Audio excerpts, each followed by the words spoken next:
ఇది పవన్ కళ్యాణ్ దీనికన్నా కొనసాగింపే. ఇప్పుడు ఆయన మొన్న మాట మంతి కాకినాడ కదా, మాట మంతి కంటే మాట మంట అని పేరు పెడితే బాగుండదని నాకు అనిపించింది. ఆయన మాట్లాడినంత అంత అసహనం పరాకాష్ఠ చేయని విధంగా ఆయన మాట్లాడాడు. మాట మంతి అంటే అర్థం ఏంటంటే కూర్చొని కాస్త మాట్లాడటం, మంచి చెడ్డ వాళ్ళు చెప్పింది విని అదే జరుగుతుంది ఇక్కడ ఒకటే. ఆయన ఒక విధమైన విపరీతమైన ఉగ్ర రూపం. ఎవరి మీద, ఎవరిపైన నీ వైరం అన్నట్టుగా ఎవరిపైన వైరం.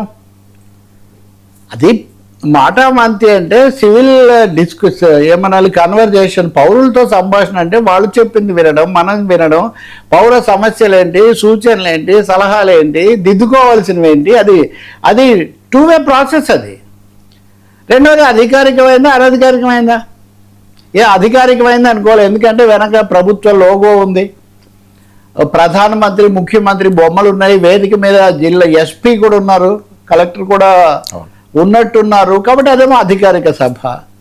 మాట్లాడిన విషయాలు చూస్తేనేమో పూర్తిగా రాజకీయ కోణం.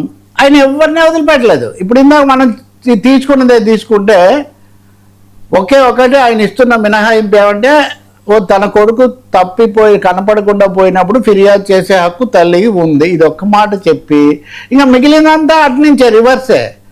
నేర చరిత్ర కలిగిన వాళ్ళు